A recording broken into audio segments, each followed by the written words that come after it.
وہ کس طرح میں پھر عرض کروں گا، پاکستان کے حدود میں رہ کر، حدود سے باہر نہیں، پاکستان کے حدود میں رہ کر یہاں جدوجہد نیب جیسی ایک قوت کی ہمیں ضرورت ہے۔ ابھی ان سب کو چاہیے کہ وہ ایک ایسے پلیٹ فارم پہ آ جائیں، موقع سے کام لیں۔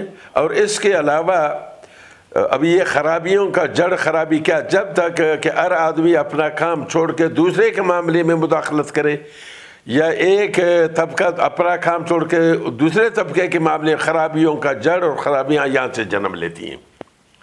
تو یہ جو سلسلے چل رہے ہیں، جہاں تک یہ میں کسی سیاسی جماعت کا، اس وقت میرا تعلق کسی سیاسی جماعت سے نہیں ہے، میری سیاسی جماعت بلوچستان کی اس وقت سرزمین ہے۔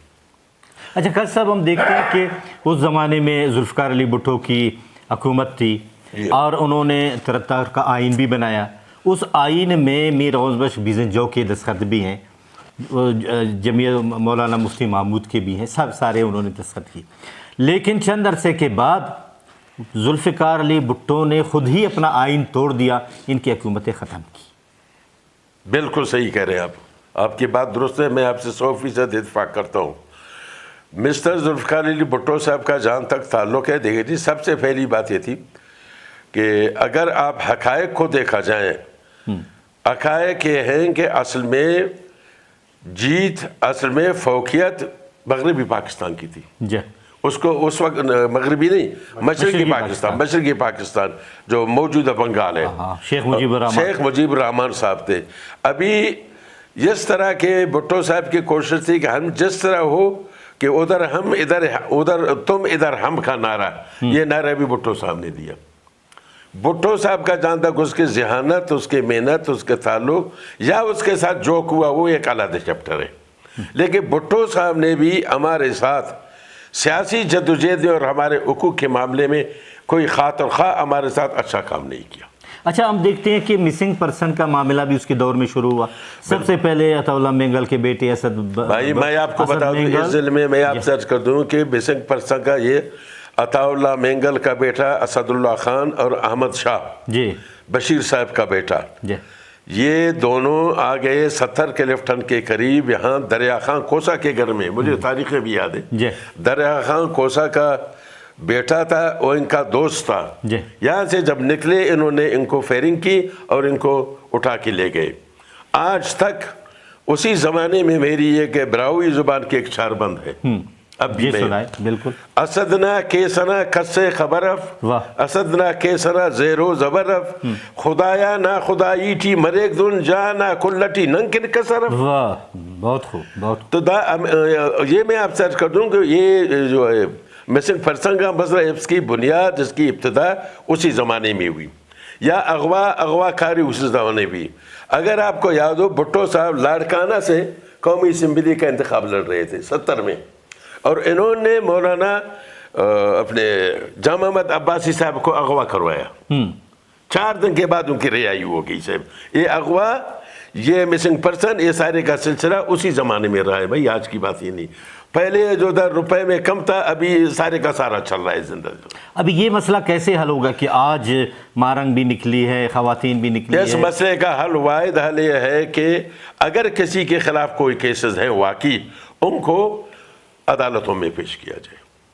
اگر ایسی بات نہیں ہے تو ان کو چھوڑ دیا جائے۔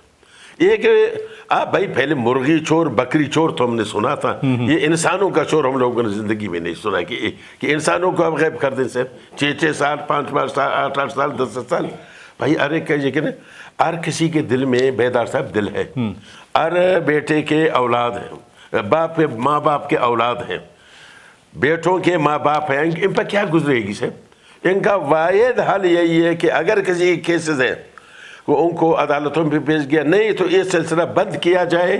یہ سیاسی مسئلے ہیں، سیاسی مسئلوں کو سیاسی طریقے سے حل کیا جائے، یہ حل کرنے کا کوئی طریقہ نہیں ہے۔ آج ہمارے جو نوجوان ہیں وہ ناراض ہیں، باہر ہیں ملک سے یا پہاڑوں پہ ہے، ان کو کس طرح اس فریم ورک میں لایا جا سکتا ہے؟ بھائی، اس سے بنیادی بات ہے کہ ان کے ساتھ ڈائیلاگ کیے جائیں، ان کے ساتھ گفتگو کی جائے، ان کو یہ اعتماد دیا جائے، ان کے ساتھ وہ نہ کیا جائے جو نوروز خان کے ساتھ ہوا کہ قرآن پہ اتار کے ان کے بعد ان کے بیٹوں کو، دوستوں کو پھانسیوں پہ چڑھایا گیا۔ بھائی اس رجیم کے لوگوں میں سے، اس دور کے لوگوں میں سے ایک آدمی اب بھی زندہ ہے، حیات ہے، سردار محمد زمان محمد شیعہ، جو نوروز خان کے ساتھ پہاڑوں میں تھا اس زمانے میں، آپ کو پتہ ہے؟ جی اس کو اتارنے میں میر حاجی خان تحصیلدار صاحب کلات کے، یہ لوگ گئے تھے سب۔ تو عرض کرنے کا مطلب یہ ہے کہ ہر کسی کے ساتھ گفتگو کریں۔ ابھی آپ افغانستان سے بات کر سکتے ہیں، آپ ایران سے بات کر سکتے ہیں، آپ دوسروں سے، کیا اپنے لوگوں سے آپ بات نہیں کر سکتے؟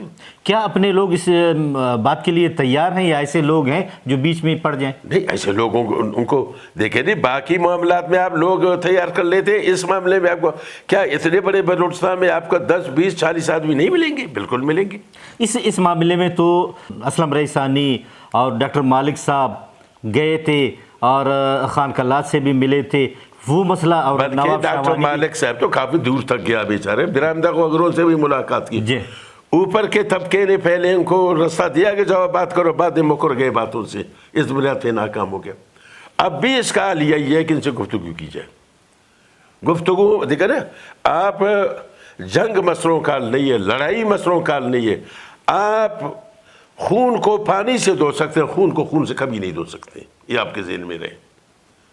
تو جب تک ان بڑے لچا نواب اسلم کے شکل میں ہو، یا محمود خان اچکزی کے شکل میں ہو، یا کسی اور دوست کے شکل میں ہو، یا ایمل ولی کے شکل میں ہو، جو دیکھیں جی، اچھی چیز آپ کو جان سے آتا ہے، آپ سے چوز کر کے لے لیتے ہو۔ ایک اس کے علاوہ، جیسے کہ میں پھر آپ کے یہاں خرچ کر دوں کہ جو لوگ کہتے ہیں کہ یہ فلانا اچھا ہے، فلانا، اس سب کو آپ چھوڑ دیں، سب کے ساتھ مل بیٹھ کے ڈائیلاگ کریں، گفتگو کریں، ان کے آئینی حقوق ان کو دے دیں۔ آئینی حقوق اگر آپ ان کو دے دیں گے، کوئی کسی سے نہیں لڑے گا بھائی۔ یہ سب معرومیت کی لڑائی چل رہی ہے جی، لوگ حقوق سے معروم ہیں، ہر حساب سے لوگوں کو معروم رکھا جا رہا ہے۔ اس بنیاد پہ جب تک لوگوں سے گفتگو کی جائے، ایک ٹیم تشکیل دے دی جائے۔